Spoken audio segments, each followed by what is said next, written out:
Hello everyone, कैसे हैं आप लोग। उम्मीद करता हूं कि आप लोग बहुत अच्छे होंगे और अपने परीक्षा की तैयारी में मन से लगे होंगे। दोस्तों, ये हमारा है लुसेंट ज्योग्राफी का लेक्चर नंबर 4। इसमें हम देखेंगे पृथ्वी की आंतरिक संरचना के बारे में। हमने लेक्चर जो है 1, 2, 3 इससे पहले के जो भी हैं वो हमारे चैनल पे प्लेलिस्ट में बाकायदे अपलोड है। आप हमारे चैनल पे जाइए, प्लेलिस्ट में जाइए। इससे पहले के जो भी लेक्चर 1, 2, 3 है उसमें मैंने अच्छे से अपलोड किया हुआ है, आप जा कर के उसको देख सकते हैं। और अगर आप उसको देख करके इस पे आए हो तो फिर आपको समझ में आ जाएगा कि हम किस तरह से क्या कैसे बताते हैं और पढ़ाते हैं। ओके, चलिए बिना देरी किए हुए अपनी वीडियो की शुरुआत करते हैं। लेक्चर नंबर 4 कहाँ से? पृथ्वी की आंतरिक संरचना से। ओके, चलिए। पृथ्वी की आंतरिक संरचना के संबंध में वैज्ञानिकों में मतभेद है। भूगर्भ में पाई जाने वाली परतों की मोटाई, घनत्व, तापमान, भार एवं वहां पाए जाने वाले पदार्थ की प्रकृति पर अभी पूर्ण सहमति नहीं हो पाई है। फिर भी तापमान, दबाव, घनत्व, उल्काओं एवं भूकंपीय तरंगों पर आधारित प्रमाणों को एकत्रित करके पृथ्वी की आंतरिक संरचना के संबंध में जानकारी प्राप्त करने के प्रयास किए गए हैं। पृथ्वी के अंदर के हिस्से को 3 भागों में बांटा गया है: भूपर्पटी, आवरण और केंद्रीय भाग, जिसे इंग्लिश में क्या बोलते हैं? भूपर्पटी को क्रस्ट, आवरण को मेंटल और केंद्रीय भाग को कोर। दोस्तों, ये हमने देखा यहाँ पे, ये देखिए यहाँ पे मैं आपको फिगर भी मैंने आप लोगों के लिए अपलोड किया हुआ है। इसमें देखिए, ये हमारे पृथ्वी के अंदर का भाग है जो हमें दिखाई नहीं देता है। हम रहते हैं पृथ्वी के इस वाले भाग पे, इसके अंदर का बता रहा है वो, ये देखिए। ओके, ये हो गया इतना दूर क्रस्ट, और यहाँ से यहाँ तक मेंटल लेयर, उसके बाद से नीचे की बात कर रहा है कोर लेयर की बात। ओके, तो यहाँ पे यही बताया गया है। अब आगे देखिए, भूपर्पटी। भूपर्पटी यानी कि क्रस्ट, पृथ्वी के ऊपरी भाग को भूपर्पटी कहते हैं। यह अंदर की तरफ 34 किलोमीटर तक का क्षेत्र है। यह मुख्यतः बेसाल्ट चट्टानों से बना है। इसके 2 भाग हैं, सियाल और सीमा। सियाल क्षेत्र में सिलिकॉन एवं एल्युमिनियम तथा सीमा क्षेत्र में सिलिकॉन एवं मैग्नीशियम की बहुलता होती है। क्रस्ट भाग का औसत घनत्व 2.7 ग्राम पर सेंटीमीटर क्यूब है। यह पृथ्वी के कुल आयतन का 0.5% भाग घेरे हुए हैं। पढ़ने के बाद हमें बस एग्जाम के लिए क्या क्या देखना है, हम सीधे उस पर आते हैं। दोस्तों, आपको ये पता होना चाहिए भूपर्पटी का मतलब कितना एरिया है। तो वो क्या है? 34 किलोमीटर। यानी कि हमने जो अभी आपको फिगर दिखाया है, ऐसे ऐसे फिगर दिखाया, तो इसमें शुरू से लेकर के यहाँ तक 34 किलोमीटर मान लीजिए। इसको हम क्या बोल रहे हैं? क्रस्ट बोल रहे हैं। तो हमारे एग्जाम के लिए क्या इंपॉर्टेंट है कि कितना किलोमीटर है क्रस्ट, तो वो है 34 किलोमीटर। ध्यान रखिएगा, एग्जाम में आ सकता है कि क्रस्ट कितना है, 34, 36, 40, 45। तो ध्यान रहे 34 किलोमीटर तक। यह मुख्यतः बेसाल्ट चट्टानों से बना है। ठीक है, ये ओके है, इसमें ये ज़्यादा इंपॉर्टेंट नहीं लाइन है। इसके 2 भाग हैं, यानी कि किसके? भूपर्पटी के। क्या क्या है? सियाल है और सीमा है। तो सियाल में क्या है? देखिए यहाँ पे लिखा है ना, SICAL। सी आल मतलब, सी मतलब देखिए, सी मतलब सिलिकॉन, AL मतलब एल्युमिनियम। सियाल में क्या क्या है? सिलिकॉन है और एल्युमिनियम है, नाम में ही दिख जा रहा है SIAL। इसको सियाल बोलना है, जिसमें SI का मतलब है सिलिकॉन, AL का मतलब है एल्युमिनियम। ओके, तो एक तो ये है, और दूसरा क्या है? ये देखिए, सीमा क्षेत्र में सिलिकॉन एवं मैग्नीशियम की बहुलता होती है। दोस्तों, अब यहाँ पे आपको बस ये समझना है कि सियाल में क्या क्या है? सिलिकॉन है, एल्युमिनियम है। और सीमा में क्या क्या है? सिलिकॉन भी इसमें भी है, और इसमें बस एल्युमिनियम की जगह क्या हो गया है? मैग्नीशियम हो गया है। तो आप अगर नाम पढ़ोगे सीमा, तो M से समझ जाओगे मैग्नीशियम है, SIAL मतलब एल मतलब एल्युमिनियम है। तो ये भी मतलब इतना हमारे एग्जाम के लिए टफ नहीं हो पाएगा, हम समझ जाएंगे इसके वर्ड से ही। आगे देखिए, क्रस्ट भाग का औसत घनत्व 2.7 ग्राम सेंटीमीटर क्यूब है। ये भी हमारे एग्जाम के लिए इंपॉर्टेंट नहीं है। आगे देखिए, यह पृथ्वी के कुल आयतन का 0.5% भाग घेरे हुए हैं। तो ये डाटा हमारे लिए इम्पोर्टेंट है कि जो यहाँ से यहाँ तक जो क्रस्ट है इसका कितना परसेंट है। तो ये है 0.5%। और किलोमीटर में कितना है? 34 किलोमीटर। बस हमें यही याद रखना है। और इसमें क्या क्या होता है? इसमें सियाल है और सीमा है, बस यही 3 चीज़ें में ध्यान देना है। 34 किलोमीटर, परसेंटेज में 0.5%, जिसमें सियाल है और सीमा है। Cr मतलब सिलिकॉन और एल्युमिनियम, और सीमा मतलब सिलिकॉन और मैग्नीशियम। ओके, बस इतना हमें याद रखना है एग्जाम के लिए। अब ये देखिए आगे क्या है। पृथ्वी की भूप्रपटी बनाने वाले खनिज पदार्थों के किसी भी प्राकृतिक पिंड को सेल कहते हैं। तो ये हमारे एग्जाम के लिए इंपॉर्टेंट नहीं है। आगे बढ़ते हैं। भूपटल की रचना सामग्री। देखिए वजन के अनुसार सबसे अधिक ऑक्सीजन है, दूसरे स्थान पर सिलिकॉन है, तीसरे स्थान पर एल्युमिनियम है और चौथे स्थान पर लोहा है। पाँचवें स्थान पर कैल्शियम है, छठवें स्थान पर सोडियम है, सातवें पे पोटेशियम है, आठवें पे मैग्नीशियम है। यानी पृथ्वी के संपूर्ण प्रॉपर्टी का लगभग 98% भाग जो है ऊपर दिए गए 8 तत्वों से मिलकर ही बना है। शेष भाग titanium, hydrogen, phosphorus, manganese, sulphur, carbon, निकल एवं अन्य पदार्थों से मिलकर बना है। तो इतना हमें याद नहीं करना है आठों, बस हमें ये ध्यान देना है कि भूपटल में यानी कि क्रस्ट में सबसे ज़्यादा क्या पाया जाता है, बस आपको इसी पे फोकस करना है। तो सबसे ज़्यादा क्या है, ऑक्सीजन है। सबसे ज़्यादा क्या है भूपटल में, ऑक्सीजन है। बस हमें यही याद रखना है इतने लाइन पढ़ने के बाद। ओके, और शायद मतलब बहुत ही रेयर चांस है कि ये पूछ दे कि 98% भाग में कितने तत्व पाए जाते हैं। मतलब सोचो यहाँ से क्वेश्चन, अगर ये क्वेश्चन आएगा तो ये क्वेश्चन आपके एग्जाम के लिए बहुत टफ हो जाएगा, बट आप उसको भी मतलब टैकल कर पाओ, इसलिए मैं बता दे रहा हूँ कि अगर ये पूछ दे कि भूपटल के 98% भाग में कितने तत्व हैं, तो वो हैं कितने, 8 तत्व हैं। ओके, चलिए अगला क्या है, ये हमने देख लिया, यहाँ से यहाँ तक हमने देख लिया क्रस्ट। अब हम ये इतना दूर देख लिए, अब हम यहाँ से शुरू करेंगे और अब देखेंगे यहाँ तक, इतने दूर के बारे में। इसको हम लोग क्या बोल रहे हैं, क्रस्ट। और अब इस जो ये इतनी दूर की दूरी है इसको हम क्या बोलेंगे, यहाँ पे बोल रहे हैं क्या, मेटल। आइए अब इसके बारे में जानते हैं कि पृथ्वी की बात हो रही है दोस्तों, पृथ्वी के अंदर की बात है।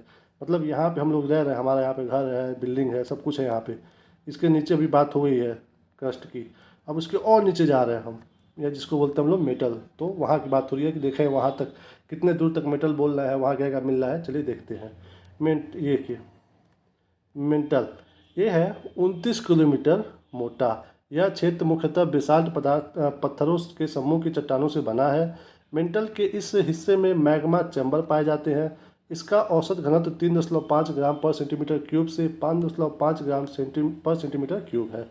यह पृथ्वी के कुल आयतन का 83% भाग घेरे हुए है।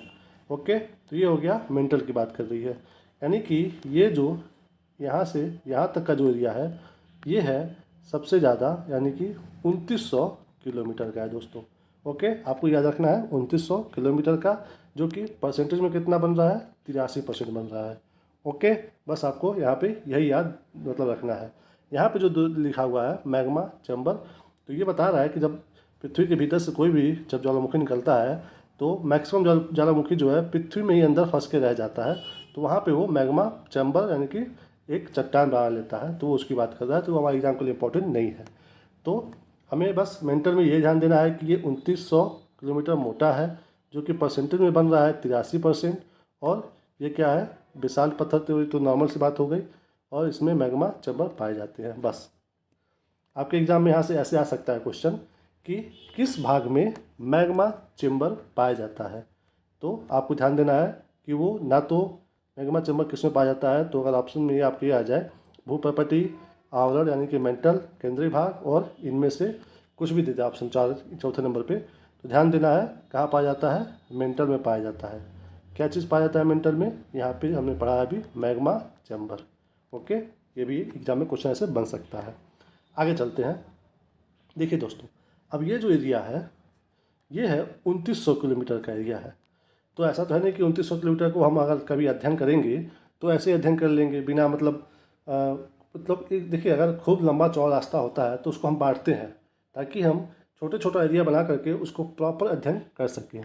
तो इतने बड़े एरिया को बांटा गया है हमने ताकि हम इतनी दूर की स्टडी करके पता लगाएं क्या है, फिर इतनी दूर की। तो जब इसको हमने बांटा है तो हमने उसका नाम भी दिया है। ओके, तो ये देखिए, ये कोनराड असंबद्धता, मोह स्वाभाविक, ये डिसकंटिन्यूटी, रेपिड असंबद्धता, गुटेनबर्ग विसार्ट असंबद्धता, ये लेहमान असंबद्धता। इसका मतलब है क्या, पहले मैं आपको ये बता दे रहा हूँ। ये जो यहाँ से यहाँ तक का एरिया है, हमने यार यहाँ से यहाँ तक का एरिया बांट लिया है तो उसको ये नाम दे दिया है। यहाँ से यहाँ तक इस एरिया को ये नाम दे दिया है। उसके बाद ये जो नाम है जो यहाँ से यहाँ तक के एरिया को दे दिया है। फिर ये जो एरिया है इसको ये नाम दे दिया है। तो समझ पा रहे हो ना ये किसकी बात मैं कर रहा हूँ। तो अब इसको हम लोग देखते हैं डिटेल से। ओके चलिए, ये देखिए कोनराड असंबद्धता, ऊपरी क्रस्ट एवं निचले क्रस्ट के बीच के सीमा क्षेत्र को कोनराड असंबद्धता कहते हैं। ठीक है, वही बात हो गई। ये देखिए मोहसिक डिसकंटिन्यूटी, क्रस्ट एवं मेटल के बीच के सीमा क्षेत्र को ये मोहाविक डिसकंटिन्यूटी कहते हैं। दोस्तों ये मतलब वही पूरा बता रहा है, आप फिगर देखोगे तब अच्छे से समझ पाओगे कि ये क्या कह रहा है। ओके, ये देखिए क्या बात कर रहा है। यहाँ पे ये हो गया सबसे ऊपरी जो पृथ्वी पर हमें दिखाई देता है, उससे लेकर के यहाँ पे देखिए ये लोअर क्रस्ट, इसके बीच का जो पार्ट है इसको हमने क्या नाम दिया है, कोनार्ड डिसकंटिन्यूटी। क्या नाम दिया है, कोनार्ड डिसकंटिन्यूटी। ओके, अब देखिए अब ये तो ऊपर वाला उतना इंपॉर्टेंट नहीं है, अब यहाँ से इम्पॉर्टेंट यहाँ से शुरू होता है।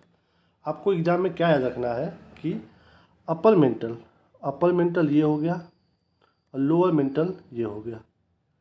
इन दोनों के बीच का जो जगह है उसको हमने नाम दिया है मोहो डिसकंटिन्यूटी। ये आपको याद रखना है, एग्जाम में आ सकता है कि अपर मेंटल और लोअर मेंटल के बीच के भाग को क्या कहते हैं, तो मोहो डिसकंटिन्यूटी। इस सब का ट्रिक दोस्तों मैं बताऊंगा, बट अभी हम ये बेसिक चीज़ पढ़ रहे हैं तो यहाँ पे ट्रिक अभी मैं मतलब अप्लाई नहीं करूँगा।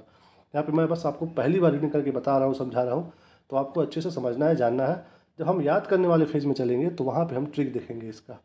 ओके, तो अगर आपको ट्रिक भी जानना होगा तो आप चैनल को सब्सक्राइब कर लीजिए ताकि जो भी वीडियो मैं अपलोड करूँ तो आपको वो प्राप्त हो जाए। ओके, अब ये हो गया। आगे देखिए, अब ये जो लोअर मेंटल है और अदर कोर है, इन दोनों के बीच में क्या पाया जा रहा है, रिपेटिव डिसकंटिन्यूटी। क्या पाया जा रहा है, रिपेटिव डिसकंटिन्यूटी लोअर मेंटल और आउटर कोर के बीच में पाया जा रहा है। ओके, अब इधर आइए, यहाँ पे लोअर मेंटल और ये देखिए ये तो हो गया ना, ये आउटर कोर और कोर लेयर के बीच में क्या पाया जा रहा है, गुटेनबर्ग डिसकंटिन्यूटी। ये किसके बीच में है, आउटर कोर और कोर लेयर के बीच में क्या है, गुटेनबर्ग डिसकंटिन्यूटी। इसको हमने नाम दे दिया है ये, वैसे इसको नाम दे दिया है ये, और जो सबसे लास्ट का जो बचा हुआ है सबसे लास्ट में उसको लेहमान डिसकंटिन्यूटी नाम दिया गया है। तो अभी मैंने वही बताया ना कि इसको ताकि हम अच्छे से अध्ययन कर सके तो इसलिए हमने इसको लेयर बाय लेयर नेम दे दिया है, लेयर बाय लेयर नेम दे दिया है। तो याद रखिएगा ये, जब भी आप इसको याद करिए इसी तरह से ही कि ये अपर मेंटल लोअर मेंटल के बीच में ये नाम है, ये लोअर मेंटल आउटर कोर के बीच में ये नाम है, और आउटर कोर कोर लेयर के बीच में ये नाम है, सबसे लास्ट का ये नाम है। ओके, तो इसको आप ध्यान में रखिएगा। अब चलिए आगे देखते हैं इसमें क्या क्या और दिया है इसके बारे में। यहाँ पे दोस्तों वही बताया, देखिए कि निचले मेटल ऊपरी कोर के सीमा क्षेत्र को गुटेनबर्ग और बाह्य कोर और आंतरिक कोर के सीमा के बीच में लेहमान, मतलब वही जो अभी मैं आपको फिगर में समझा दिया हूँ। ओके, अब चलिए ये तो हो गया बीच वाला और पूरा लास्ट का जो नाम हो गया। अब केंद्रीय भाग जो सबसे नीचे जो था हमने देखा था लाल सा सबसे नीचे, उसकी बात हो रही है। अब पृथ्वी का केंद्रीय भाग कोर निकेल व फेरस का बना हुआ है। जो कोर जो है वो किससे बना हुआ है, निकेल और फेरस से, यानी कि नीफे से। आपके एग्जाम में दोस्तों क्वेश्चन ऐसे आ सकता है, अभी मैंने ऊपर बताया अभी और यहाँ भी मैं बता रहा हूँ कि केंद्रीय भाग बता रहा है नीफे से, और जस्ट अभी हमने ऊपर पढ़ा है क्या, मेटल किससे बना हुआ है, ये देखिए यहाँ पे ये सियाल और सीमा से। तो आपके एग्जाम में आएगा कि सियाल और सीमा से क्या बना है, तो याद रहे भूप्रपट्टी यानी कि क्रस्ट। और वहीं अगर आपको एग्जाम में ये पूछ दे कि ये देखिए यहाँ पे एग्जाम में अगर आपको ये पूछ दे कि नीफे किस में पाया जाता है, तो वो होगा केंद्रीय भाग में यानी कि कोर में पाया जाता है। तो इस तरह से भी क्वेश्चन आपके एग्जाम में आ सकता है, तो ध्यान रखिएगा इसको। ये सब देखो यहाँ से दोस्तों अगर क्वेश्चन बनेगा ना तो वो आपके एग्ज़ाम के आपके जो भी मतलब जिस शिफ्ट का होगा वो एग्ज़ाम, वो सबसे टफ क्वेश्चन माना जाएगा। तो जब मैं ये पढ़ा रहा हूँ तो मेरा कोशिश है कि आपको ईजी और हार्ड दोनों पे मतलब दोनों तरह के क्वेश्चन को बताऊं, ताकि आप एग्ज़ाम में बाकी लोगों से मतलब एक अलग रेस में रहो आप। ओके, चलिए उसके बाद आगे क्या है, इसका औसत घनत्व 13 ग्राम पर सेंटीमीटर क्यूब है। ये इंपॉर्टेंट नहीं है।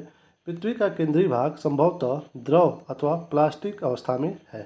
दोस्तों ये भी आपके एग्जाम में आ सकता है कि पृथ्वी का जो केंद्रीय भाग है, जो सबसे नीचे का भाग है, वो किस अवस्था में है, ठोस में है, द्रव में है, गैस में है, या फिर कुछ और दे देगा ऑप्शन में। तो ध्यान दीजिएगा वो क्या है, द्रव में है। ओके, इसको ऐसे याद रखिएगा कि इतना नीचे दब गया है ये कि इसके पसीने छूट गए हैं, तो ये पसीना पसीना हो गया है, द्रव हो गया है। ओके, आगे देखिए, ये यहाँ पे यह पृथ्वी का कुल आयतन का 16% भाग घेरे हुए हैं। ओके, अभी हमने ऊपर क्या देखा था, मैं यहाँ पे लिख के बता दे रहा हूँ आपको। ऊपर हमने देखा है, पहले कोर देखते हैं। कोर का हमने देखा है, कोर जो है वो कितना किलोमीटर है। किलोमीटर में भी हमने ऊपर देखा है कितना किलोमीटर है, वो है 34 किलोमीटर, जो कि परसेंटेज में कितना बन रहा था, 0.5%। कोर है, ये इंपॉर्टेंट हो गया यहाँ का डाटा। उसके बाद हम गए थे मेंटल पे।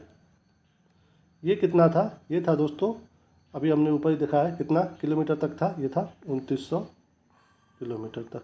परसेंटेज में कितना था, ये 83%।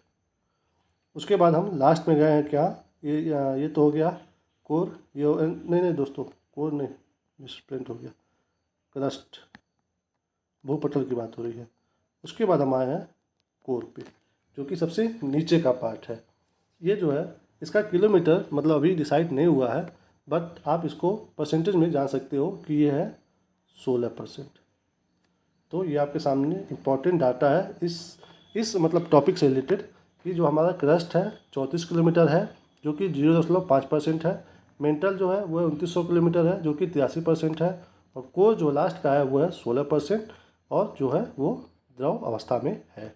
ओके, उसके बाद मैंने जो भी आपको बताया था कि इसका नाम, ये जो कोनराड है, मोसाविक है, रेपिड है, गुटेनबर्ग विशाल, ये आप एक बार अच्छे से मैप में देख लीजिएगा। अपने कॉपी पेन पे एक बार बना लोगे अगर आप, तो एक बार आप बना लो, बस उसको एक दो बार उसको देख लो, आपको याद हो जाएगा।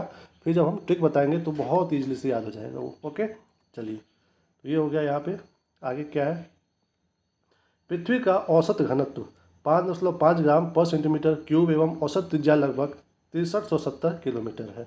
दोस्तों घनत्व ये एग्जाम में नहीं आता है, बट पृथ्वी की औसत त्रिज्या एग्जाम में अक्सर आता रहता है। तो ध्यान दीजिए कितना है वो, 6370। ये क्या है, औसत त्रिज्या है, पृथ्वी की औसत त्रिज्या है। ये त्रिज्या इसको क्या बोलते हैं, आधे को बोलते हैं ये। तो ये कितना है, 6370 किलोमीटर। ओके, आगे चलिए। पृथ्वी के नीचे जाने पर प्रति 32 मीटर की गहराई पर तापमान 1 डिग्री सेल्सियस बढ़ जाता है। ये भी दोस्तों एग्जाम के लिए मोस्ट इंपॉर्टेंट लाइन हो जाता है, कि एग्जाम में आपके ऐसे आ सकता है कि पृथ्वी के नीचे जाने पर प्रति 32 मीटर की गहराई पर तापमान कितना हो जाता है। आपके एग्जाम आ सकता है कि 1% बढ़ जाता है, 1% घट जाता है, 1.5% बढ़ जाता है, 2.0% घट जाता है, मतलब कुछ भी दे सकता है। तो आपको ध्यान रखना है कि प्रति 32 मीटर अंदर जाने पे नीचे गहराई में 1 डिग्री सेल्सियस जो है वो तापमान बढ़ता है। ओके, या फिर आपके एग्जाम में भी पूछ सकता है कि पृथ्वी के नीचे कितने किलोमीटर जाने पर गहराई पर तापमान 1 डिग्री सेल्सियस बढ़ता है। ऑप्शन दे देगा 30, 25, 45, 32। तो ध्यान रहे कितने किलोमीटर जाने पे, वो होता है 32 किलोमीटर पे, 32 मीटर पे। ओके, तो ये दो तरह के क्वेश्चन यहाँ से इस लाइन से बन सकते हैं, ध्यान दीजिएगा। आगे चलिए, पृथ्वी के स्थलीय क्षेत्र पर सबसे नीचा क्षेत्र जॉर्डन में मृत सागर के आसपास का क्षेत्र है। यह क्षेत्र समुद्र तल से औसतन 400 मीटर नीचा है। दोस्तों ये जो पृथ्वी है ये, और यहाँ पे ये, नहीं दोस्तों ये थोड़ा ऐसे बनाता हूँ, ये जो है पृथ्वी है ऐसे है, और यहाँ पे सब समुद्र है। तो ये दोस्तों मतलब यहाँ से इसकी हाइट नापी जाती है। तो ये जो मृत सागर है यहाँ पे जॉर्डन में, इसकी जो है औसत जो है 400 मीटर नीचा है। तो अपने पृथ्वी के जो बराबर एक समतल माना गया है उससे 400 मीटर नीचा है ये। कौन सा, जॉर्डन का मृत सागर। यहाँ से दोस्तों आपका ज्योग्राफी का भी एक क्वेश्चन ऐसे तैयार हो जाएगा कि मृत सागर कहाँ पे है? ये है जॉर्डन में, याद रखिएगा। यहाँ से एक क्वेश्चन ऐसे भी आ सकता है। और देखिए, यह क्षेत्र समुद्र तल से 400 मीटर नीचा है, यह हमने बता दिया आपको फिगर बना के। आगे देखिए, सबसे पहले पाइथागोरस ने बताया कि पृथ्वी गोल है और यह आकाश में स्वतंत्र रूप से लटकी हुई है। सर आइजक न्यूटन ने साबित किया कि पृथ्वी नारंगी के समान है। इसका नाम सुन करके आपको कैसी फीलिंग आती है, एक बार ज़रा कमेंट सेक्शन में बताइएगा। ओके, बहुत ही प्यारे इंसान थे, है ना। ओके, तो अब देखिए पाइथागोरस, इनका जो देख लिए टाइमलाइन क्या है कि इनका जन्म कब हुआ था। इनका जन्म हुआ था 570 ईसा पूर्व में, मतलब ईस्वी की बात नहीं है, 570 ईसा पूर्व की बात हो रही है। उसके बाद है 490 ईसा पूर्व इनका, मतलब ये इस समय पैदा हुए, इस समय ये इनकी मृत्यु हो गई, इनकी पाइथागोरस जी की, जिन्होंने सबसे पहली बार बताया कि पृथ्वी गोल है और यह आकाश में स्वतंत्र रूप से लटकी हुई है। तो ये चीज़ आप ध्यान रखिएगा। ओके, उसके बाद सर आइजक न्यूटन, इनका जो है, इनका मतलब डेट ऑफ बर्थ क्या है, 1643 में, और इनकी मृत्यु कब हुई थी? 1627 ईस्वी में। ये ईस्वी की बात है और ये ईसा पूर्व की बात है। इन्होंने क्या बताया कि पृथ्वी जो है नारंगी के समान है। तो आपके एग्जाम में क्वेश्चन आ सकता है कि किसने सबसे पहले बताया कि पृथ्वी गोल है? तो ऑप्शन में देखिएगा पाइथागोरस हो, तो ये सही है। और यदि क्वेश्चन ऐसा आ जाए कि किसने बताया कि पृथ्वी नारंगी के समान है, ऑप्शन में न्यूटन हो, पाइथागोरस हो और दो नाम और दिया हो, तो ध्यान रहे कौन है? न्यूटन जी है। ओके, चलिए इसके बाद कहाँ पे, ये यहाँ पे क्या लिखा है? जेम्स जिन ने इसे नारंगी के बजाय नाशपाती के समान बताया। जेम्स जिन, एग्जाम में आ जाए कि पृथ्वी को नारंगी के बजाय नाशपाती किसने बताया, तो जेम्स जिन। दोस्तों ये उतना इंपॉर्टेंट नहीं है, बट इससे पहले हमने जो दो देखा है, पृथ्वी को नारंगी कौन बताया है, तो सर आइजक न्यूटन, और गोल किसने बताया है, तो वो है पाइथागोरस जी, वो ज़्यादा इंपॉर्टेंट है। ये जो है बहुत रेयर आने वाला चांस है इसका। अब देखिए ये हो गया, अब आगे चलते हैं। पृथ्वी की बाह्य सतह को मुख्यतः 4 भागों में बांटा गया है। दोस्तों ये हो गया पृथ्वी, इसके बाहर जो है 4 तरह का बांटा गया है उसको। स्थल मंडल, ये दोस्तों ज़मीन की जो एकदम से सटे है वो हो गया स्थल मंडल। जल मंडल, स्थल में जहाँ जहाँ पे जल है, पहाड़ों पर भी तो होते हैं ग्लेशियर टाइप में, तो इन्हें बोलते हैं हम लोग जल मंडल। उसके बाद जितना खाली एरिया है वो हो गया क्या? वायुमंडल। उसके बाद है जैव मंडल, जहाँ पे लैंड और वाटर मिलते हैं वहाँ पे सेंसिटिव इको टाइप का, मतलब वो इको वाला वो इन्वायरमेंट बन जाता है, तो वो हो जाता है जैव मंडल, जहाँ पे ये दोनों मिलते हैं, जल और थल। तो ये हो गए क्या? ये हो गए पृथ्वी के बाह्य सतह को मुख्यतः 4 भागों में बांट सकते हैं। तो हमने बता दिया चारों ये कौन कौन सा है। अब उसमें हम शुरुआत करते हैं सबसे पहले स्थल मंडल से, जो कि हमने बताया ये पृथ्वी के सबसे नज़दीक पाए जाते हैं क्या? स्थल मंडल। देखिए पृथ्वी की संपूर्ण बाह्य परत जिस पर महाद्वीप एवं महासागर स्थित है स्थल मंडल कहलाती है।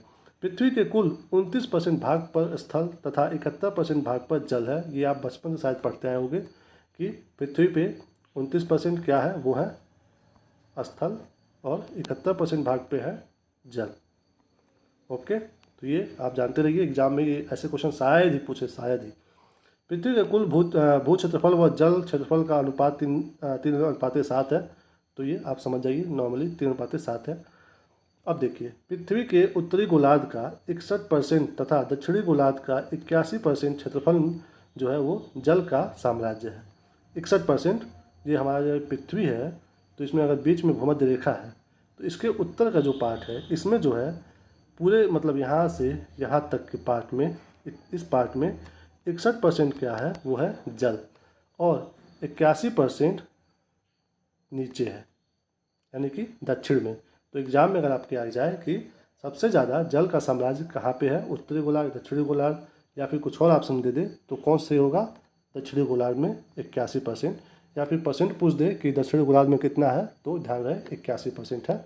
ओके दोस्तों, ऐसा क्यों है आपको अगर पहले से पता हो तो ठीक है, अगर नहीं पता हो तो यहाँ पे मैंने फिगर लगाया है उसके लिए। ये देखिए ये बीच से जा रही है, नहीं ये बीच से जा रही है भूमध्य रेखा। तो ये देखिए यहाँ पे ये लैंड है, यहाँ पे इतना लैंड है, कहीं कहीं पे वाटर है। बट वहीं आप जब इसके नीचे आओगे तो ये देखिए यहाँ पानी, यहाँ पानी, ये सब पानी, यहाँ पानी, यहाँ पानी। तो यही वजह है कि यहाँ पे क्या बता रहा है कि नीचे जो है पानी ज़्यादा है और ऊपर पानी कम है। यहाँ पे ये देखिए उत्तरी गोलार्ध में 61% है, दक्षिणी गोलार्ध में 81% जल का साम्राज्य है, यही यहाँ पे बता रहा है। तो ये इंपॉर्टेंट है, आपको याद रखना है। आगे चलिए, पृथ्वी पर अधिकतम ऊंचाई माउंट एवरेस्ट 8,850 मीटर की और अधिकतम गहराई मेरियाना गर्त की है जो कि है 11,022 मीटर की। ओके, माउंट एवरेस्ट आपको पता है ये नेपाल में है। उसके बाद ये देखिए मेरियाना गर्त, ये कहाँ पे है, ये जो हमारा यहाँ पे प्रशांत महासागर है, प्रशांत महासागर है, उसमें है क्या मेरियाना गर्त। तो आपके एग्जाम में आ सकता है कि मेरियाना गर्त किस महासागर में है, तो वो है प्रशांत महासागर में। ओके, तो यहाँ से ये क्वेश्चन आएगा। और ये हाइट भी शायद पूछ ले तो ध्यान रखिएगा 11,022, 11 गुणे 2, 11 गुना 22, तो याद रखिएगा मेरियाना गर्त का जो कि है प्रशांत महासागर में। अब इसके बाद देखिए यहाँ से दोस्तों आपके एग्जाम में क्वेश्चन आ सकता है कि सबसे ऊंचा हो गया 8,850, सबसे गहरा हो गया 11,022 मीटर। तो पृथ्वी की अधिकतम ऊंचाई और अधिकतम गहराई के लगभग में लगभग 20 किलोमीटर का अंतर है। ओके, लगभग 20 किलोमीटर का अंतर है। तो जो सबसे ऊंचा है, जो सबसे नीचा है, उस हाइट को मतलब हम लोग घटा रहे हैं तो 20 किलोमीटर का ही अंतर आ रहा है। तो ये आपके एग्जाम के लिए इम्पोर्टेंट हो सकता है कि पृथ्वी की अधिकतम ऊंचाई और अधिकतम गहराई में कितने किलोमीटर का अंतर है, 20, 50, 100, 200। तो ध्यान दीजिएगा कितना है, 20 किलोमीटर। ओके, यहाँ पे मीटर की बात हुई है और यहाँ पे किलोमीटर की, ध्यान रखिएगा 20 किलोमीटर की बात कर रहा है। ओके, आगे चलिए। स्थलमंडल महाद्वीप क्षेत्रों में अधिक मोटी और महासागरीय क्षेत्रों में अपेक्षाकृत पतली होती है। दोस्तों यहाँ पे देखिए, ये मान लीजिए आपका लैंड हो गया, यहाँ पे बीच पे आ गए आप, यहाँ से समुद्र शुरू हो गया, समुद्र के नीचे भी तो लैंड है। तो उसकी बात कर रहा है कि स्थलमंडल महाद्वीप के क्षेत्रों में महाद्वीपीय क्षेत्रों में अधिक मोटी है। यानी कि अगर यहाँ पे देखोगे स्थलमंडल तो ये यहाँ से इतना दूर है, तो ये ज़्यादा मोटा है, कितना है 40 किलोमीटर। वहीं पे ये जो है, ये जो महासागर के नीचे जो भूमि है वो अपेक्षाकृत पतली है, यानी कि 12 से सिर्फ और सिर्फ 20 किलोमीटर की है ये। तो ध्यान रहे, महासागर के नीचे जो भी मतलब भूमि है वो पतली है, जो हमारे महाद्वीप पे जो लैंड है उससे। ओके, ये था स्थलमंडल। अब स्थलमंडल पे क्या क्या पाए जाते हैं वो देखिए। रॉक, चट्टान, स्थलमंडल पे ही पाए जाते हैं चट्टान, तो उसके बारे में पढ़ते हैं। पृथ्वी की सतह के कठोर भाग को चट्टान कहते हैं। ओके, जो पृथ्वी की बाहरी परत की संरचना की मूलभूत इकाइयां हैं, उत्पत्ति के आधार पर यह 3 प्रकार की होती हैं। 3 प्रकार की क्या होती हैं, चट्टानें होती हैं। देखते हैं कौन कौन सा। पहला प्रकार है आग्नेय चट्टान। ओके, और दोस्तों मैं यहाँ पे अभी और नीचे है, मैं आपको यहाँ पे लिख के बता दे रहा हूँ कि कौन कौन सी चट्टान है। ये यहाँ पे चट्टान जो है 3 प्रकार का है। एक हो गया आग्नेय चट्टान, पहला हो गया। दूसरा कौन सा है, दूसरा है अवसादी चट्टान। तीसरा कौन सा है, तीसरा है कायांतरित चट्टान। ओके, आपको मैं शॉर्ट में बता दूं, आग्नेय मतलब ये वो चट्टानें हैं जो ज्वालामुखी निकलने के बाद जो बाहर निकलता है लावा, उससे बनती हैं। अवसादी जो चट्टान अग्नि बन चुके रहते हैं, ये धूल धक्कड़ बरसात से टूट कर फिर से जमा होते हैं तो बनते हैं कौन सा, अवसादी। और इन दोनों के बाद से जो पत्थर मतलब जो माउंटेन बनते हैं उनको बोलते हैं कायांतरित। ओके, ये हमने शॉर्ट में बता दिया, अब इसको डिटेल में पढ़ते हैं। आगे देखिए, आग्नेय चट्टान यह मैग्मा या लावा के जमने से बनती है, जैसे ग्रेनाइट, बेसाल्ट, पैग्माटाइट, डायोराइट, गेब्रो आदि। यानी कि मैग्मा या लावा के जमने से बनती है। ये रहा पृथ्वी, इसमें जब होल होता है तो ये लावा निकलता है। जब लावा निकलता है तो ये ज़मीन पे गिरता है और यहाँ पे जम जाता है, फिर इस पे गिरता है, फिर जम जाता है, फिर जम जाता है, फिर फाइनली जम करके ये क्या बन जाता है, ये चट्टान और पर्वत बन जाता है। यहाँ पे बन जाएगा, अपने मुंह पे यहीं पे गिर करके फाइनली फिर यहीं पे बन जाता है। तो ये होता है क्या, आग्नेय चट्टान। ओके, आगे देखिए, आग्नेय चट्टान स्थूल परत रहित, कठोर संघनन एवं जीवाश्म रहित होती हैं। ये दोस्तों आग्नेय चट्टान जो होता है उसका बता रहा है कि इसका क्या क्या क्वालिटी होता है उसमें। स्थूल परत रहित, दोस्तों इसमें परत नहीं होता है। परत किसमें होता है, जो कई सालों के बाद फिर उस पर बनता है, फिर उस पर बनता है, तो उस पर परत होता है उसमें। बट ये जो है अचानक से एक बार में निकलता है मैग्मा और फटाफट गिरा, एक में मिल करके एक ठोस स्थूल, एक ठोस बिना किसी बीच बीच में परत के बनता है क्या, आग्नेय चट्टान। ये बता रहा है। कठोर संघनन, हाँ भाई जब एक साथ गिरेगा उसमें परत नहीं रहेगा तो वो मतलब कठोर तो रहेगा ही। उसके बाद है जीवाश्म रहित होती है। इसमें दोस्तों न किसी पेड़ पौधे की कोई मतलब वो होता है, ना ही कोई जीव जंतु का इसमें कुछ हड्डी वगैरह होता है। तो ये जीवाश्म रहित होता है। कौन सा, आग्नेय चट्टान। यहाँ से आपके एग्जाम में क्वेश्चन कैसे आ सकता है कि कौन सा चट्टान जीवाश्म रहित होता है, तो ध्यान दीजिएगा कौन सा होता है, आग्नेय चट्टान, जो मैग्मा से बनता है। या फिर आपके एग्जाम में ये पूछ दें कि कौन सा चट्टान परत रहित होता है, तो वो होता है आग्नेय चट्टान जो कि मैग्मा से बनता है। तो ध्यान रहे, यहाँ से दो तरह के क्वेश्चन आपके एग्जाम में आ सकते हैं। ओके, और ये देखिए, ये आग्नेय चट्टान के प्रकार बता रहा है, ग्रेनाइट, बेसाल्ट, पेगमेटाइट, डायरोराइट, गेब्रो। खास करके गेब्रो और ग्रेनाइट ये आपके, और ये भी बेसाल्ट आपके एग्जाम में पूछ देता है कि ग्रेनाइट जो है वो किस प्रकार का चट्टान है, आग्नेय चट्टान है, अवसादी चट्टान है या कायांतित चट्टान है। तो ध्यान रहे, ग्रेनाइट, बेसाल्ट और गेब्रो ये 3 मेन है। आप ये 2 बाकी छोड़ सकते हो, बट ये गेब्रो, बेसाल्ट और ग्रेनाइट पता होना चाहिए कि ये कौन सी चट्टान है, ये है आग्नेय चट्टानी। ओके, आगे चलिए।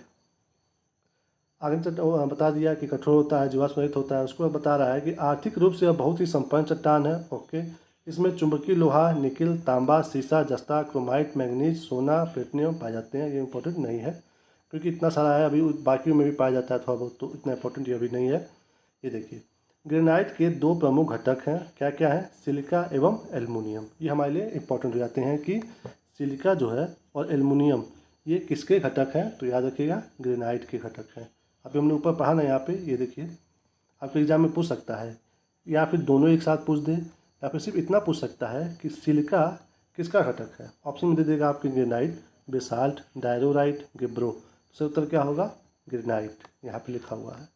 या फिर सिर्फ एल्युमिनियम के बारे में पूछ दे कि एल्युमिनियम किसका घटक है, आपके ऑप्शन में ये दे दे ग्रेनाइट, बेसाल्ट, डायरोराइट, गेब्रो। तो ध्यान रहे ये भी ग्रेनाइट का ही है। ओके, तो ये लाइन आपके लिए इंपॉर्टेंट हो जाता है। आगे चलिए, बेसाल्ट में लोहे की मात्रा सर्वाधिक होती है। इस चट्टान से काली मिट्टी का निर्माण होता है। ओके दोस्तों, ये देखिए यहाँ पे आपका क्वेश्चन कैसे बनेगा, लोहे की मात्रा सर्वाधिक होती है बेसाल्ट में, ग्रेनाइट में, पेगमेटाइट में, गेब्रो में। तो किस में होता है, बेसाल्ट में लोहे की मात्रा सर्वाधिक होती है। ये भी क्वेश्चन यहाँ से ऐसे बन सकता है। ओके, इस चट्टान से काली मिट्टी का निर्माण होता है। दोस्तों यहाँ पे आपका आ सकता है एग्जाम में कि काली मृदा का निर्माण किस चट्टान से होता है, आग्नेय चट्टान से होता है कि अवसादी से होता है या फिर कायांतरित से होता है। तो ना कायांतरित से होता है ना अवसादी से होता है, ये होता है आग्नेय चट्टानों से इसका निर्माण, काली मृदा का निर्माण। तो यहाँ से ये भी क्वेश्चन आपके बन सकता है। ये काली मृदा दोस्तों आप पाया कहाँ जाता है, ये मैं आप इसमें नहीं लिखा है, मैं आपको बता दे रहा हूँ। ये काली मृदा जो हमारा ये भारत है, इसमें कहाँ कहाँ पाया जाता है, यहाँ पे महाराष्ट्र में, फिर यहाँ पे कर्नाटक में, फिर यहाँ पे गुजरात में, एमपी में। यहाँ पे दोस्तों मुख्यतः ये काली मृदा पाई जाती है। तो ध्यान रहे, गुजरात में, मध्य प्रदेश में, महाराष्ट्र में और कर्नाटक में काली मृदा पाई जाती है जो कि आग्नेय चट्टान से बनती है। ओके, इम्पोर्टेंट था, याद रखिएगा। आगे चलिए, ये क्या दिया है, पेग्माटाइट, कोडरमा झारखंड में पाया जाने वाला अभ्रक इन्हीं शैलों में मिलता है। एकमात्र अभ्रक तत्व वाला खनिज नहीं है। तो ये दोस्तों हमारी इंपॉर्टेंट नहीं है, बट एग्जाम में इस लाइन से क्वेश्चन कैसे बन सकता है, या फिर आपको इस लाइन को इस तरह से भी पढ़ना है कि कोडरमा की जो खान है वो अभ्रक है। ओके, और ये भी पूछ सकता है कि कोडरमा कहाँ पे है, तो वो है झारखंड में। कोडरमा कहाँ पे है, वो है झारखंड में, याद रखिएगा। यहाँ से ऐसे क्वेश्चन आ सकता है। आगे देखिए, आग्नेय चट्टानी पिंड। मैग्मा के ठंडा होकर ठोस रूप धारण करने से विभिन्न प्रकार के आग्नेय चट्टानी पिंड बनते हैं। इनका नामकरण इनके आकार, रूप, स्थिति तथा आसपास पाई जाने वाली चट्टानों के आधार पर किया जाता है। दोस्तों क्या बात कर रहा है ये कि ये पृथ्वी है, मैग्मा निकलता है बाहर, तो ज़रूरी नहीं है कि मैग्मा पूरा बाहर निकल जाता है।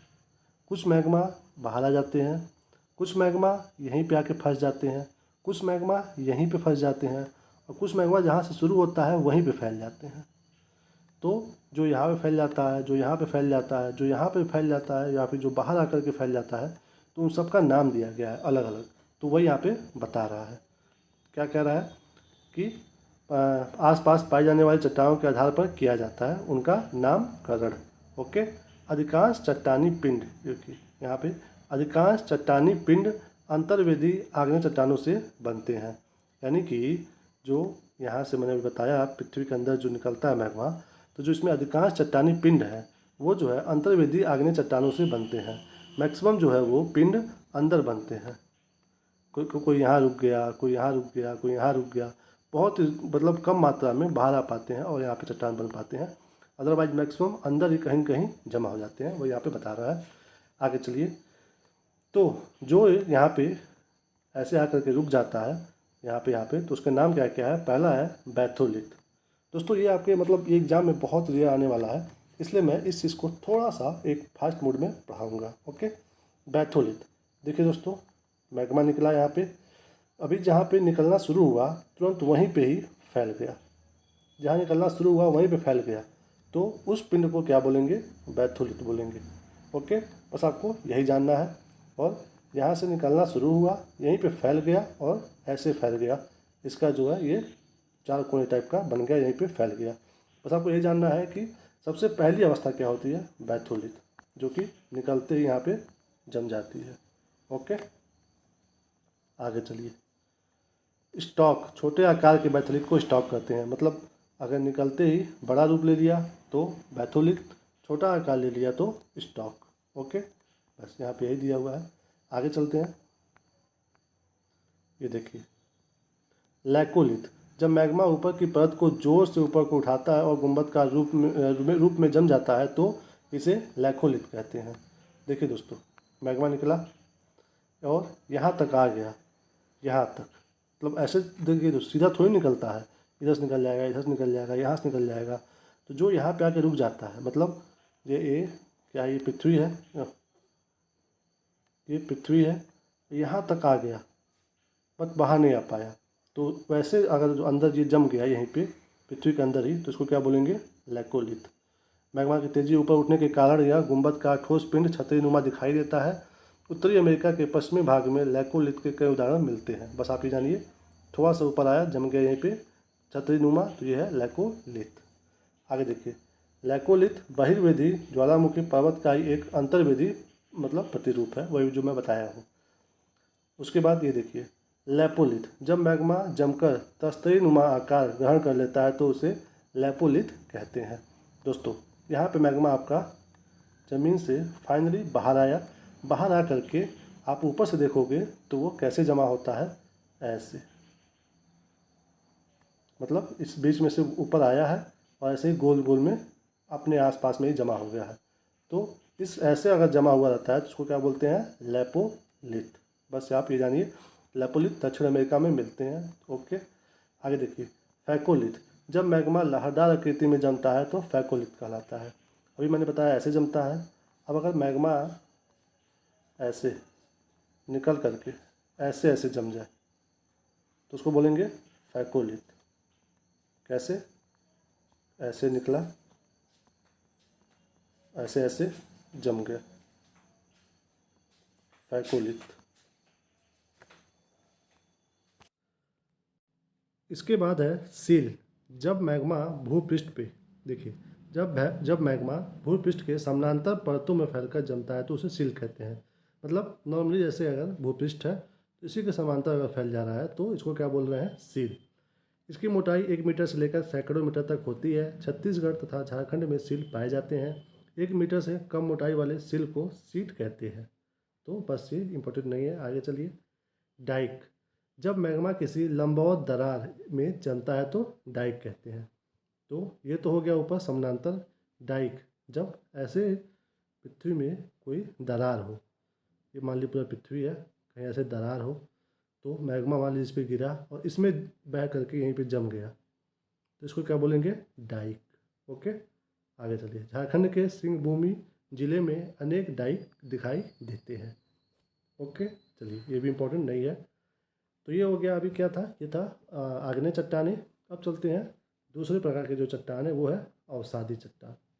हमने अभी ऊपर बताया प्रकृति के कारकों द्वारा निर्मित छोटी छोटी चट्टानें किसी स्थान पर जमा हो जाती हैं और बाद के काल में दबाव या रासायनिक प्रतिक्रिया या अन्य कारणों के द्वारा परत जैसी ठोस रूप में निर्मित हो जाती है। इन्हें ही अवसादी चट्टान कहते हैं, जैसे बलुआ पत्थर, चूना पत्थर, स्लेट, एक कांग्लोमरेट, नमक की चट्टान एवं सेल खरी। दोस्तों यहाँ पे देखिए, कोई भी प्रकृति के कारण अगर छोटे छोटे मतलब चट्टान जो है छोटे छोटे टूट जाते हैं। कौन चट्टान? आग्नेय चट्टान। वो टूट करके एक स्थान पर जमा हो जाते हैं और मतलब कई समय बाद दबाव या रासायनिक प्रतिक्रिया के द्वारा, अन्य कारणों द्वारा, यानी कि जैसे कि मतलब वही है, हवा के द्वारा, बरसात के द्वारा, फिर से ये एक जगह जा कर के जमा हो जाते हैं, तो बन जाते हैं कौन से चट्टान? वो बन जाते हैं अवसादी चट्टान। ओके, जैसे उसके उदाहरण देखिए, बलुआ पत्थर, चूना पत्थर, स्लेट, कांग्लोमरेट, नमक की चट्टान और सिलखड़ी। ओके, ये देखिए यहाँ पे ये देखिए संपीड, इससे क्या बन जाएगा? संपीड शिस्ट, बलुआ पत्थर। यहाँ पे जो है ना बलुआ पत्थर, फिर आगे चल क्या बन जाएगा? क्वार्टजाइट। सेल आगे चल के क्या बन जाएगा? स्लेट। चूना पत्थर आगे जाके क्या बन जाता है? संगमरमर। लिग्नाइट कोयला बन जाता है एंथ्रेसाइट कोयला। यानी कि अब इसके बाद जो चीज़ें बन जाती है वो यहाँ पे बता रहा है। ओके, आगे देखिए, अभी हम बताएंगे इसके बारे में। ये देखिए, अवसादी चट्टानें परतदार होती हैं। अभी हमने ऊपर क्या पढ़ा? अभी आग्नेय चट्टान के बारे में कि वो परतदार नहीं होती है, क्योंकि वो अचानक से मैग्मा निकलता है और एक जगह जमा हो जाता है। उसमें ऐसा नहीं है कि एक टाइम में निकला फिर दोबारा निकला, फिर ऐसा नहीं होता है। बट अवसादी चट्टानें मान लीजिए यहाँ पे इकट्ठा हो रही हैं, हवा का झोंका उड़ा के लाया, मतलब कुछ कुछ टुकड़ा यहाँ पे जम गया, फिर कई सालों बाद ये मतलब जम कर ठोस हो गया अच्छे से, फिर कई साल बाद फिर मतलब नदी से, हवा से, कैसे भी करके फिर चट्टान आया यहाँ पे जम गया। तो यहाँ पे बीच में टाइम का जो गैप होता है उसकी वजह से वो परत बन जाता है। तो इसलिए बता रहा है कि अवसादी चट्टानों में परत पाया जाता है। इनमें वनस्पति और जीव जंतुओं का जीवाश्म पाया जाता है। अब मान लीजिए यहाँ पे आकर कैसे जम गया, ओके, कई साल तक ऐसे ही रहा, यहाँ पे कोई जीव जंतु आए, पेड़ जम गया, यहाँ पे पेड़ गिर गया, ज़मीन में धंस गया वो यहीं पे वो, तो और यहाँ पे कोई जंतु जानवर आकर के मर गया, तो उसके जो है वनस्पति और जीव जंतुओं का जीवाश्म पाया जाता है किसमें? अवसादी चट्टानों में। इन चट्टानों में लौह अयस्क, फास्फेट, कोयला और सीमेंट बनाने की चट्टान पाई जाती है। ओके, तो इतना इंपॉर्टेंट नहीं है। अभी आगे देखिए, खनिज तेल अवसादी चट्टानों में पाया जाता है। यानी कि जो भी जो भी तेल निकलता है, खनिज तेल, वो हमारे अवसादी चट्टानों में ही पाया जाता है। तो ये इंपॉर्टेंट हो जा सकता है कि खनिज तेल जो है वो किस चट्टान में पाया जाता है। यह आपके ऑप्शन में आ जाएगा, आग्नेय चट्टानें, कायांतरित चट्टानें या फिर अवसादी। तो याद रहे, अवसादी चट्टानें। और प्रवेश चट्टानों की दो परतों के बीच यदि प्रवेश सेल की परत आ जाए तो खनिज तेल के लिए अनुकूल स्थिति पैदा हो जाती है। ये डिटेल आगे बता रहा है, इंपॉर्टेंट नहीं है। ये देखिए, दामोदर, महानदी, गोदावरी नदी बेसिनों की अवसादी चट्टानों में कोयला पाया जाता है। तो ये भी उतना इंपॉर्टेंट नहीं है, बट यहाँ पे जो नदी का नाम दे दिया है तो इस नदी के बारे में देख लेते हैं थोड़ा थोड़ा। ये है दामोदर नदी। दोस्तों ये निकलती कहाँ से है? ये निकलती है झारखंड से, जाती है फिर वेस्ट बंगाल में, फाइनली बंगाल की खाड़ी में। कौन सी? दामोदर नदी। ओके, ये निकलती कहाँ है झारखंड में? वहाँ पे छोटा नागपुर पठार से। ओके, दामोदर नदी। अब देखिए अगला, ये क्या है? महानदी है। ये दोस्तों निकलती है छत्तीसगढ़ से, फिर जाती है उड़ीसा में, फिर फाइनली बंगाल की खाड़ी में। ये छत्तीसगढ़ में कहाँ से निकलती है? वहाँ पे एक है सिहावा पहाड़ी। सिहावा पहाड़ी से निकलती है महानदी, छत्तीसगढ़, उड़ीसा होते हुए फाइनली बंगाल की खाड़ी में चली जाती है। अब देखिए अगला क्या है, गोदावरी। इसे दोस्तों दक्षिण की गंगा कहते हैं, क्योंकि दक्षिण भारत की सबसे लंबी नदी कौन है, वो है गोदावरी नदी, इसीलिए इसको कहा जाता है दक्षिण की गंगा। ओके, देखिए ये कहाँ से कहाँ चलती है इसको देख लेते हैं। ये दोस्तों महाराष्ट्र के नासिक, महाराष्ट्र के नासिक से निकलती है। उसके बाद महाराष्ट्र, छत्तीसगढ़, तेलंगाना, आंध्र प्रदेश, उड़ीसा होते हुए फाइनली बंगाल की खाड़ी में गिर जाती है कौन, गोदावरी नदी। दक्षिणी भारत की सबसे लंबी नदी, जिसे बोलते हैं दक्षिण की गंगा। ओके, चलिए ये हो गया। आगे देखिए, आगरा का किला तथा दिल्ली का लाल किला बलुआ पत्थर नामक अवसादी चट्टानों का बना हुआ है। यहाँ पे दोस्तों देखिए, ये बलुआ पत्थर, चूना पत्थर, स्लेट, कांगलोमरेट, नमक की चट्टान, सिलखरी। आपको एग्जाम में इस किसी भी एक को दे देगा और पूछेगा ये कौन सी चट्टानें हैं, तो याद रही ये जितनी भी हैं ये हैं अवसादी चट्टानें। अवसादी चट्टानें में है यहाँ पे ये और ये। चलिए हो गया यहाँ पे। तो अब हमने देख लिया अवसादी। अब हम चलते हैं अगले पे। जो अगला चट्टान कौन सा है, ये है कायांतरित चट्टानें। ये देखिए दोस्तों, ताप, दाब, रासायनिक क्रियाओं के कारण आग्नेय, जो कि पहला चट्टान हमने पढ़ा था, एवं अवसादी चट्टानें जो भी जस्ट पढ़े हम दूसरा, से कायांतरित चट्टान का निर्माण होता है। यानी कि पहले और दूसरे जो हमने पढ़ा हुआ है उसके बाद इन दोनों के से ही निर्माण होता है किसका, कायांतरित चट्टानों का। किससे, आग्नेय चट्टानें और अवसादी चट्टानों से निर्माण होता है कायांतरित चट्टानों का। ओके, एग्जाम्पल क्या क्या है, स्लेट, संगमरमर, नाइस, शिस्ट। तो याद रहे कि इसमें से कोई एक नाम दे दे, पूछे कौन सा चट्टान है, तो याद रहे ये है कायांतरित चट्टानें। कौन कौन सा, स्लेट, संगमरमर, नाइस, शिस्ट। और यहाँ पे अब देखिए नोट में क्या दिया है, विश्व की प्राचीनतम शैलें पश्चिमी ऑस्ट्रेलिया में है। ये दोस्तों आपके एग्जाम में पक्का आने वाला है, मतलब ये मोस्ट इंपॉर्टेंट लाइन है कि प्राचीनतम जो शैलें हैं ये कहाँ पे है, तो ये है ऑस्ट्रेलिया में। आपने ऑस्ट्रेलिया मैप में देखा होगा, इतना नीचे है कि आपका वहाँ दिमाग में ही नहीं जाएगा कि यार यहाँ पे भी हो सकता है। तो विश्व की प्राचीनतम शैलें कहाँ पे है, ये है ऑस्ट्रेलिया में। उसके बाद बता रहा है कि वे 430 करोड़ वर्ष पहले बने हैं, जो पृथ्वी के निर्माण के मात्र 30 करोड़ पश्चात बना है। तो ये इंपॉर्टेंट नहीं है, बस आप ये ध्यान दीजिए कि प्राचीनतम शैलें कहाँ पे हैं, तो वो है ऑस्ट्रेलिया में। ओके, फिर यहाँ से बता रहा है कि कायांतरित होकर के स्लेट क्या बन जाएगा, ये फाइलाइट, और फाइलाइट फिर पुनः बन जाएगा क्या, सिस्ट। आपस में ये इंटरचेंज हो जाएंगे। ओके, चलिए ये हमने अभी पढ़ लिया चट्टानों के बारे में जो कि हमारे स्थलमंडल पे पाए जाते हैं। अब हम चलते हैं स्थलमंडल पे ही एक और चीज़ पाया जाता है जो कि है ज्वालामुखी। उसके बारे में पढ़ते हैं। ज्वालामुखी, ये देखिए ज्वालामुखी भूपटल पर, देखिए अभी हमने जो पढ़ा है जो भी मतलब ये चट्टानों के बारे में, वो ज्वालामुखी से ही बनते हैं जो कि वह है आग्नेय चट्टान। फिर उससे बनते हैं अवसादी, अवसादी और आग्नेय से बनते हैं फाइनली कायांतरित चट्टानें। तो देखिए अब चलते हैं ज्वालामुखी पे। ज्वालामुखी भूपटल पर वह प्राकृतिक छेद या दरार है जिससे होकर पृथ्वी का पिघला पदार्थ, लावा, राख, भाप तथा अन्य गैसें बाहर निकलती हैं। ज्वालामुखी के कप के आकार के मुख को क्रेटर कहते हैं। जहाँ से निकलता है ज्वालामुखी, तो उस मुख को क्या बोलते हैं, उसको हमने नाम दिया है क्रेटर। ओके, ज्वालामुखी के मुख को नाम दिया है क्रेटर। ओके, बाहर हवा में उड़ता हुआ लावा शीघ्र ही ठंडा होकर छोटे ठोस टुकड़ों में बदल जाता है, जिसे सिंडर कहते हैं। तो बाहर निकला लावा गिर करके यहाँ ठंडा हुआ, उसको क्या बोलेंगे, सिंडर। उद्गार में निकलने वाली गैसों में वाष्प का प्रतिशत सर्वाधिक होता है। यहाँ पे ये आपके एग्जाम में आ सकता है कि कहाँ गया वाष्प, एग्जाम में दे देगा ज्वालामुखी से निकलने वाला सर्वाधिक मतलब क्या होता है, तीन गैसों के नाम दे देगा, लास्ट में दे देगा वाष्प। सही उत्तर क्या होगा, वाष्प। यानी कि हमारे यहाँ पे ज्वालामुखी से सबसे ज़्यादा क्या निकलता है, वो निकलता है वाष्प।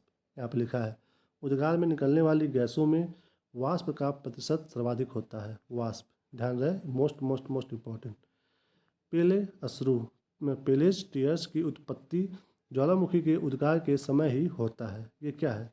ये है दोस्तों, मतलब जो ज्वालामुखी की जब निकलता है तो जो ये देखिए यहाँ पे जो ठोस रूप में छोटा छोटा लावा होता है, जो मतलब मैग्मा में बाहर निकलता है, ये ऐसे छोटा छोटा, इसको बोलते हैं पेलेस टीयर्स। यहाँ पे पेले अश्रु की उत्पत्ति ज्वालामुखी के उद्गार के समय ही होता है। उद्गार अवधि अनुसार ज्वालामुखी 3 प्रकार की होती है। ओके, अब देखते हैं कि ज्वालामुखी भी कितने प्रकार की होती है। आइए, यहाँ पे पहला प्रकार क्या है? सक्रिय ज्वालामुखी। इसमें अक्सर उद्गार होता है। वर्तमान समय में विश्व में सक्रिय ज्वालामुखियों की संख्या 500 है। देखिए, मतलब अक्सर उद्गार होता है यानी कि वो एकदम लाइव रहता है, जिंदा रहता है। ऐसा जो ज्वालामुखी होता है उसको बोलते हैं सक्रिय ज्वालामुखी, जो कि प्रेजेंट टाइम में विश्व में कितने हैं? 500 है। तो ये भी हमारे एग्जाम के लिए इम्पोर्टेंट नहीं है, अभी इम्पोर्टेंट आता है यहाँ से। इनमें प्रमुख है इटली का एटना एवं स्ट्राम्बोली। तो यहाँ पे एग्जाम में आपके आ सकता है कि एटना और स्ट्राम्बोली ज्वालामुखी कहाँ पे है, या फिर कोई एक पूछ सकता है कि एटना स्ट्राम्बोली कहाँ पे है ज्वालामुखी। तो ये है इटली में। इटली कहाँ है? यूरोप में ऐसे एक देश है, तो वहाँ पे है ये इटली में एटना और स्ट्राम्बोली ज्वालामुखी। ये मोस्ट इम्पॉर्टेंट ज्वालामुखी है, तो ये याद होना चाहिए। आगे देखिए, मेक्सिको उत्तरी अमेरिका में स्थित कोलिमा ज्वालामुखी बहुत ही सक्रिय ज्वालामुखी है। तो अब अगला कौन सा ज्वालामुखी आ गया इसमें? कोलिमा ज्वालामुखी। ये कहाँ पे है? उत्तरी अमेरिका के मेक्सिको में। आप देखते होंगे ये ऐसे उत्तरी अमेरिका, ऊपर कनाडा है, नीचे क्या है? यहाँ पे है मेक्सिको। तो उस मेक्सिको में क्या पाया जाता है? कोलिमा ज्वालामुखी। याद रहे, कोलिमा ज्वालामुखी कहाँ पे है? ये है मेक्सिको में। इसमें 40 बार से अधिक बार उद्गार हो चुका है, ये इंपॉर्टेंट नहीं है। अब देखिए, ये जो हमने यहाँ पे पढ़ा स्ट्राम्बोली, उसके बारे में थोड़ा डिटेल बता रहा है यहाँ पे, इसके बारे में यहाँ पे डिटेल में। भूमध्य सागर में सिसिली के उत्तर में लिपारी द्वीप पर अवस्थित है। इसमें सदा प्रज्वलित गैस निकलती रहती है, निकला करती है, जिससे आसपास का भाग प्रकाशित रहता है। इस कारण इस ज्वालामुखी को भूमध्य सागर का प्रकाश स्तंभ कहते हैं। देखिए दोस्तों, यहाँ पे है यूरोप।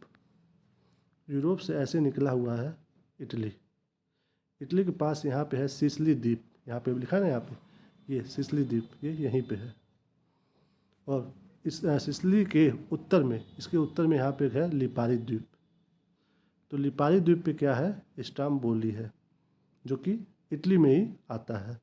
और यहाँ पे हमेशा जो है सदा प्रज्वलित निकलता रहता है, मतलब सदा मतलब उसमें उद्गार होता रहता है, जिसकी वजह से वो एरिया पूरा लाइट रहता है। तो इसलिए उसको बोलते हैं क्या? भूमध्य सागर का प्रकाश स्तंभ। किसको? स्ट्राम्बोली ज्वालामुखी को। दोस्तों, यहाँ पे स्ट्राम्बोली ज्वालामुखी कहाँ पे है? तो ये है इटली में। ऐसे क्वेश्चन आ सकता है, ये पूछ सकता है कि भूमध्य सागर का स्तंभ किस ज्वालामुखी को कहते हैं? स्ट्राम्बोली, इटना, या फिर कोलिमा ज्वालामुखी, या फिर कुछ और एक दे देगा। तो याद रहे कौन सा? स्ट्राम्बोली को बोलते हैं भूमध्य सागर का प्रकाश स्तंभ। ओके, आपको पता ही होगा कि ये जो यूरोप है, इटली निकला हुआ है यहाँ पे, ये जो सागर है यहाँ पे, ये भूमध्य सागर है। तो वो बता रहा है भूमध्य सागर का प्रकाश स्तंभ है, यहाँ पे निकलता रहता है। तो ओके, चलिए। विश्व का विश्व का सबसे अधिक सक्रिय ज्वालामुखी किलायू हवाई द्वीप यूएसए पर है। सब विश्व का सबसे अधिक सक्रिय, मतलब जितना अभी हमने पढ़ा है इन सब में भी सबसे ज़्यादा सक्रिय कौन सा है? वो है किलायू हवाई द्वीप यूएसए पर जो है वहाँ का।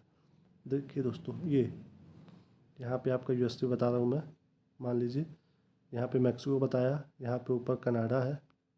तो प्रशांत महासागर में यहाँ पे क्या है? ये है हवाई द्वीप है, हवाई द्वीप जहाँ पे है किलायू ज्वालामुखी प्रशांत महासागर में। ये विश्व में सबसे अधिक सक्रिय ज्वालामुखी है, किलायू हवाई द्वीप, जो कि प्रशांत महासागर में है, यूएसए के वेस्ट साइड में और एशिया के ईस्ट साइड में। इधर एशिया महाद्वीप है, इधर यूएसए है, यहाँ पे बीच में प्रशांत महासागर है। तो यहीं पे है क्या? किलायु हवाई द्वीप, जो कि विश्व का सबसे अधिक सक्रिय ज्वालामुखी है। ओके, अब चलते हैं प्रसुप्त ज्वालामुखी पे, यानी कि जिसमें निकट के अतीत में उद्गार नहीं हुआ है, लेकिन इसमें कभी भी उद्गार हो सकता है, यानी कि मतलब कंटिन्यू नहीं, मतलब नहीं है वो, बट कभी भी कंटिन्यू हो सकता है वो। तो उसके उदाहरण कौन कौन सा है? विसुवियस भूमध्य सागर में, अभी हमने बताया। क्राकोटोवा सुंडा जलडब्रू मध्य में है। फ्यूजियामा जापान में है। मेयन फिलीपींस में है। तो ये आपके नाम याद होने चाहिए, एग्जाम में ऐसे ही पूछ सकता है डायरेक्टली कि विसुवियस कहाँ पे है? भूमध्य सागर में है। क्राकोटोवा कहाँ पे है? तो ये सुंडा जलडब्रू मध्य के बीच में है। फ्यूजियामा जो ज्वालामुखी वो कहाँ पे है? तो जापान में है। मेयन कहाँ पे है? ये फिलीपींस में। जिसमें से आपको ये दो, विसुवियस और फ्यूजियामा, तो पक्का याद होना चाहिए, बहुत बार बार एग्जाम में आते हैं ये। सक्रिय देख लिए हम लोग, उसके बाद प्रसुप्त देख लिए। अब देखते हैं शांत। शांत मतलब कि इसमें ना तो कंटिन्यू हो रहा है, न होने की संभावना है, ये बिल्कुल शांत है। ऐतिहासिक काल से कोई उद्गार नहीं हुआ है। ऐसा ज्वालामुखी जिसमें ऐतिहासिक काल से कोई उद्गार नहीं हुआ है और जिसमें पुनः उद्गार होने की संभावना भी नहीं है। इसके उदाहरण कौन कौन सा है? कोह सुल्तान और देमवंद ईरान का, पोपा म्यांमार का, किलीमंजारो अफ्रीका का, चिम्बाराजो दक्षिण अमेरिका का। तो ये आपके नाम याद होने चाहिए। कोह सुल्तान ज्वालामुखी कहाँ पे है? और देववंद ये कहाँ पे है? ईरान में है। पोपा कहाँ पे है? म्यांमार में है। किलीमंजारो अफ्रीका में। चिम्बाराजो दक्षिण अमेरिका में। ओके, आपसे ये नहीं पूछेगा कि सक्रिय कौन सा है, प्रसुप्त कौन सा है, शांत ज्वालामुखी कौन सा है। वनडे एग्जाम में ऐसे क्वेश्चन नहीं आते हैं। ये पूछ सकता है, जो स्टेटमेंट वाले जो क्वेश्चन होते हैं उसमें पूछ सकता है। नाम दे देगा और बोलेगा कि ये शांत ज्वालामुखी है, या फिर ये दे देगा, ये नाम दे देगा आपको विसुवियस, जो कि प्रसुप्त है, मतलब निकट अतीत में होने का उद्गार संभावना है। आपके एग्जाम में स्टेटमेंट वाले में ये दे सकता है, ये नाम दे देगा और कहेगा ये शांत ज्वालामुखी है, तो वो स्टेटमेंट गलत हो जाएगा। तो यहाँ से एस टाइप के क्वेश्चन आ सकते हैं स्टेटमेंट वाले में। नाम इसका दे देगा और बोलेगा कि ये वाला है, ये नाम दे देगा, बोलेगा ये वाला ज्वालामुखी है वो। तो यहाँ से ऐसे क्वेश्चन आ सकते हैं। कुल सक्रिय ज्वालामुखी का अधिकांश प्रशांत महासागर के तटीय भाग में पाया जाता है। प्रशांत महासागर के परिमेखला को अग्निवलय कहते हैं। ये दोस्तों बार बार एग्जाम में आता है कि ring of fire, ring of fire कहाँ पे है? ये तो ये है प्रशांत महासागर में। यहाँ पे दोस्तों एशिया महाद्वीप है, यहाँ पे रूस है, चाइना है, मंगोलिया है, जापान है यहाँ पे अमेरिका है, ऊपर कनाडा है, अमेरिका है, और नीचे यहाँ पे आएंगे तो ऑस्ट्रेलिया है, यहाँ पे वो है न्यूजीलैंड है, यहाँ पे फिलीपींस है। तो इन सब के बॉर्डर के किनारे किनारे, फिर यहाँ पे दक्षिणी अमेरिका है। तो इनके बॉर्डर के किनारे किनारे जो ज्वालामुखी जो एक सर्कल में यहाँ बनती है, फिर यहाँ बनती है, फिर यहाँ बनती है, तो ये एक सर्कल बनाता है। इसको बोलते हैं रिंग ऑफ फायर, जो कि प्रशांत महासागर में उपस्थित है, रिंग ऑफ फायर। ओके, सबसे अधिक सक्रिय ज्वालामुखी अमेरिका एवं एशिया महाद्वीप के तटों पर स्थित है। वही जो बताया यहाँ पे कि एशिया का यहाँ पे रूस, फिर उसके बाद चीन, फिर यहाँ पे जापान, फिर यहाँ पे वो क्या फिलीपींस। तो ये तो एशिया हो गया, फिर इधर अमेरिका बताया, तो वही बता रहा है सबसे अधिक सक्रिय ज्वालामुखी अमेरिका और एशिया महाद्वीप के तटों पर स्थित है, जो कि रिंग ऑफ फायर बना रहे हैं। ओके, ऑस्ट्रेलिया महाद्वीप में एक भी ज्वालामुखी नहीं है।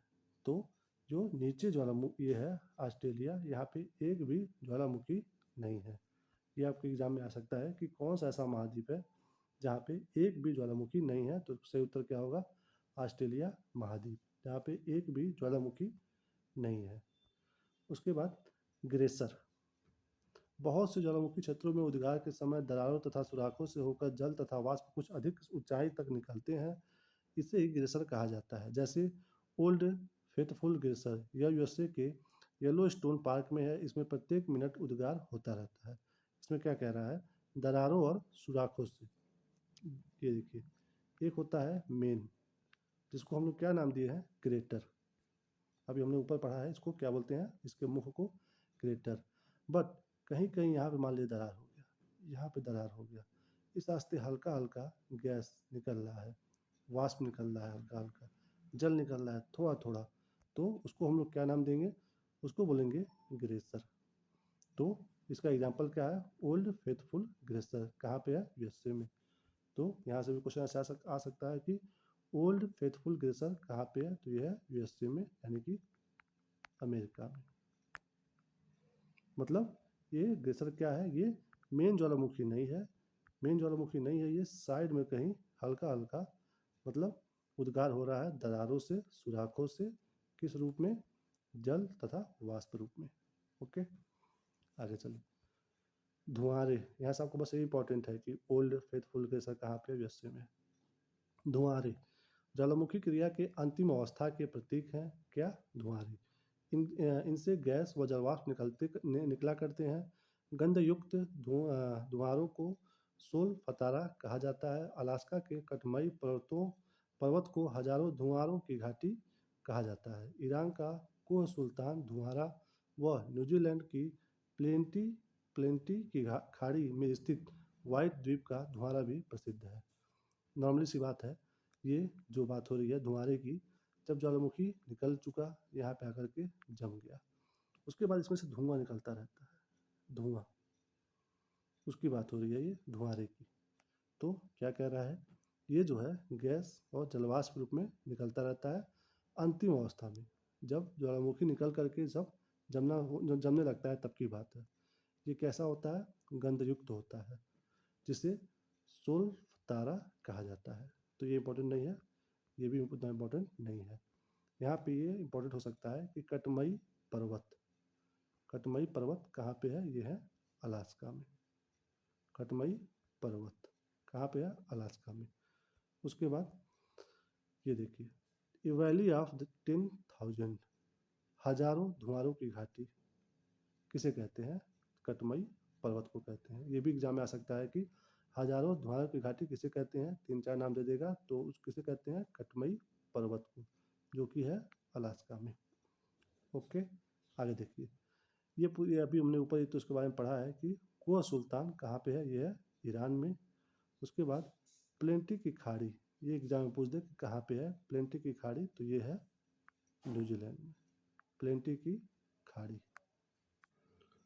उसके बाद है विश्व का सबसे ऊंचा ज्वालामुखी पर्वत, जिसका नाम है कोटोपैक्सी, इक्वाडोर में है। ये दोस्तों दक्षिण अफ्रीका में, दक्षिण अमेरिका में, यहाँ पे दक्षिण अमेरिका में यहाँ पे है इक्वाडोर। तो यहाँ पे है विश्व का सबसे ऊंचा ज्वालामुखी पर्वत, जिसका नाम है कोटोपैक्सी। तो यहाँ से दो तरह के क्वेश्चन बनेंगे कि विश्व का सबसे ऊंचा ज्वालामुखी कौन सा है, 3-4 नाम दे देगा, तो कोटोपैक्सी सही होगा, सबसे ऊंचा ज्वालामुखी विश्व का। और एक से आ जाएगा कि कोटोपैक्सी ज्वालामुखी पर्वत ये कहाँ पे है, तो ये है इक्वाडोर में, जो कि दक्षिणी जो कि दक्षिणी अमेरिका में यहाँ पे स्थित है, इक्वाडोर। ओके, आगे चलिए। विश्व की सबसे ऊंचाई पर स्थित सक्रिय ज्वालामुखी, सक्रिय पूछ रहा है, वो है ओजस डेल सालाडो, जो कि एंडीज पर्वतमाला में है, अर्जेंटीना और चिली देश के सीमा पर। ये देखिए, सच मतलब ये एग्जाम में याद रहे, ये देखिए यहाँ पे क्या पूछा है, ये बस पूछा है सबसे ऊंचा, बस पूछा है, और ये बोला है सक्रिय, दोनों में अंतर देखिए।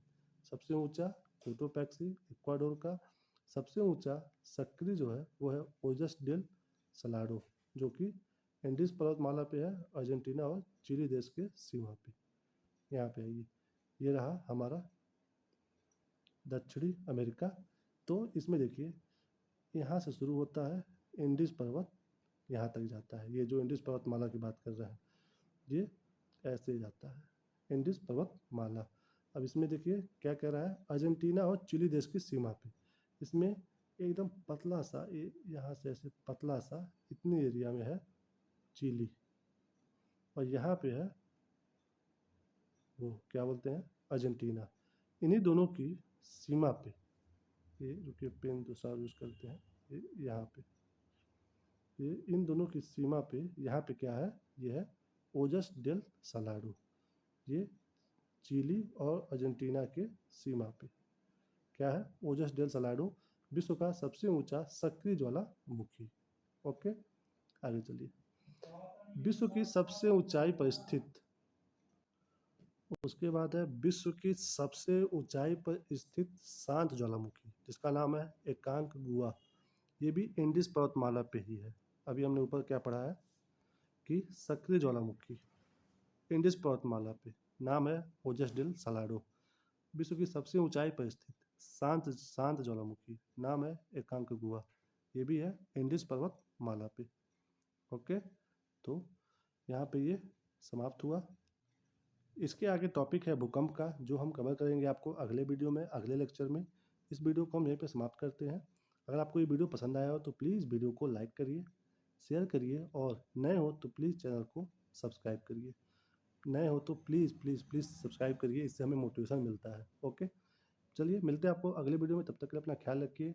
अपने तैयारी में मन से आप लगे रहिए, अपने प्रोसेस पे बिलीव करिए कि आपने जो भी प्रोसेस अपनाया है, बस आप उस पर कंसिस्टेंसी मेंटेन करिए उसको। ओके, मिलते हैं अगले वीडियो में। तब तक के लिए बाय बाय, टेक केयर, जय हिंद, जय भारत, जय माता दी।